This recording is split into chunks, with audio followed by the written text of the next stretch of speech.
All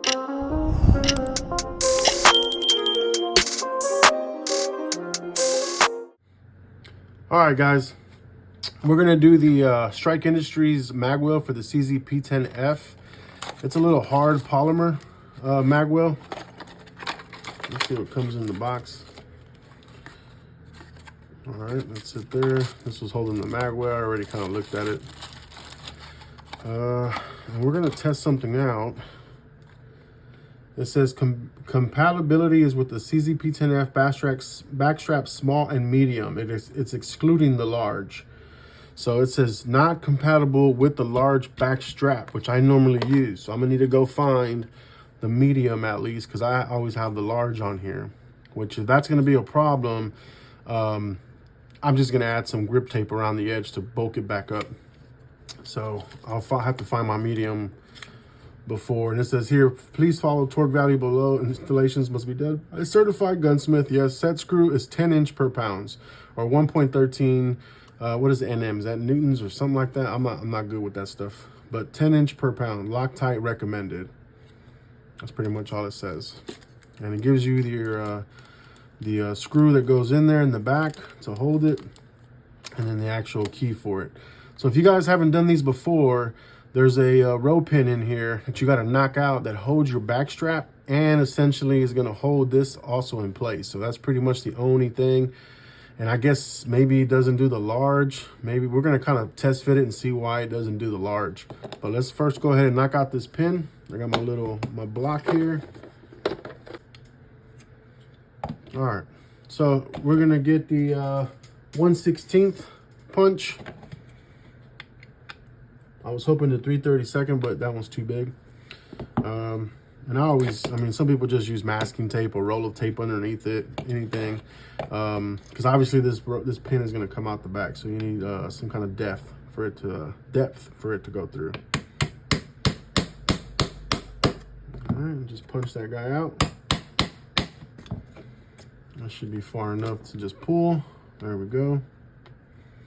I like these little magnetic mats. They're rubber, you can clean, but these little trays are magnetic, so you don't lose any small parts. All right, then you just slide your back strap down.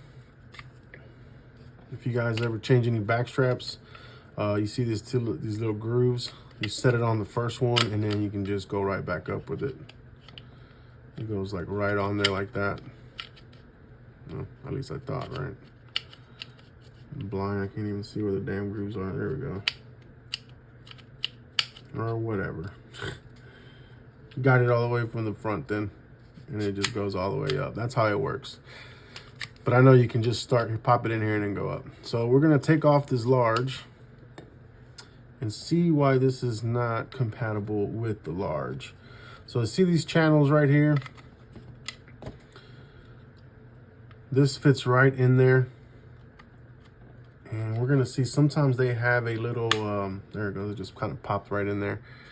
So it looks like I just kind of set this from the back first and then just slap on the front is how that popped in for me. And there you go. Always make sure you have it installed correctly before you start trying to set everything in. So I think the large doesn't fit for what reason? I think because this channel doesn't fit it all the way. I wonder if you have to take it off then. Oh, okay. I know why. So it's not compatible, and I'm going to check on the medium because, so this piece here goes through this channel, and this one looks like it's going to protrude out the back. It doesn't really show, but I think this piece protrudes out of the back end, so it kind of, your back strap, this little wall is going to fit in this channel right here, and then you're essentially screwing down your magwell from the outside. I've seen some other magwells that don't have this back piece. It's just this, so the screw still catches it on the inside, but this large must have a meteor wall here, so it doesn't fit in here. So we're going to go find the medium and small. All right, we'll be back. All right, so 3 hours later, I had other stuff to do. I had to go to the storage unit because I didn't have my CZ box in here anymore. So I grabbed the medium because remember the Magwell says it is not compatible with the large. And just like I thought it was, this is the reason why. So the large is a little thicker than the medium. So you could easily take a Dremel, I guess, and skinny this out a little bit, gut this out, but I don't feel like doing all that. I'm gonna use some grip tape over the medium anyway. It's not that big of a difference. That tape wouldn't help with. So essentially that's the reason why, because this does bite down in between like that. And so it's gonna seat inside of this channel. So see how the medium just kind of falls right in there and the large doesn't. It's just too thick. But you see it kind of scrapes on there. So if you were to Dremel some of that out a little bit in there, it would fit just fine without any problems.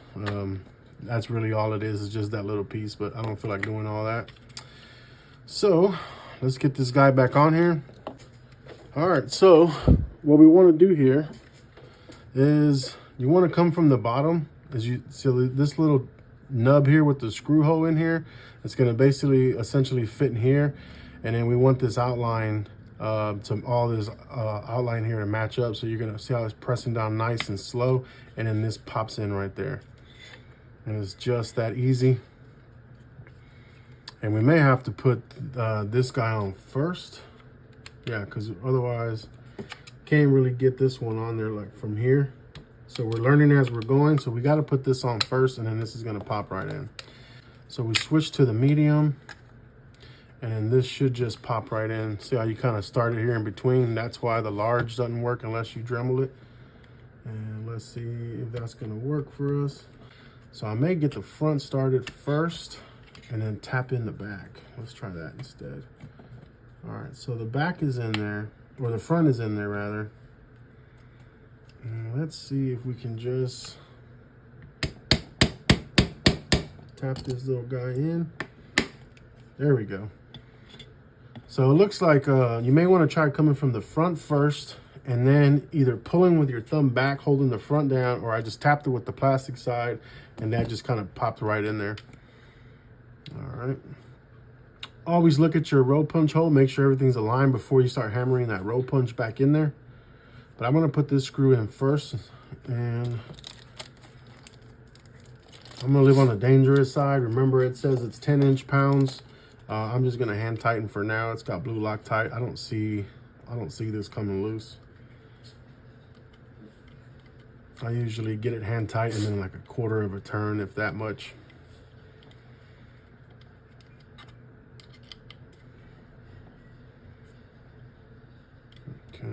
So about right there. And that'll probably just be good to go right there. Now we're gonna do put our row pin in. This you don't need the block for since you're coming in and it shouldn't go all the way through. There we go. And we'll just get him started. And then just be careful. You don't like marring any of your stuff in there. Obviously it's all the way through, but I like to kind of get them to match. So let me get my 1/16. I put that up. 1/16 back out here, and then kind of hammer that in a little bit more. I like to kind of have a good even side, make sure everything is kind of equal. Make sure it's biting good, and there we go. So that's the install. It's a nice, modern little kind of sleek look to it. And when you pair it up with their mag extension, everything works just fine. Again, it is a high res polymer. I wish they were aluminum at the very least, the metal. I really like that feel. We'll see how this lasts over time. But it's very hard. There's not a lot of flex to it. So I will say that, like, they're not gonna just bend and break or anything like that. I do like a little bit bigger of a Magwell. But again, when you're trying to find Magwells that match with mag extensions, that can be a pain in the ass as well. Unless you just already know through your research that it worked with it. So that's the reason why I went ahead and went with the Strike Industries everything to match, just so I don't have to mess with anything not matching or anything like that, or not fitting correctly. But there you go, a little bit of a pain, but it's just getting it to fit properly, finding the technique of which it's going to go back in there. Once it pops in, again, always make sure all your edges are mating correctly here. Nothing's protruding, nothing's popped out. Then you can have problems later on before you start setting any roll pins back in or anything like that. And then you have any issues and you got to take all that stuff out. But there it is, Strike Industries Magwell with their +5 extensions or EMP. So questions or comments, as always, drop them down. Don't forget, look me up on Instagram, fat_tactical. Drop me a line there. Appreciate you guys.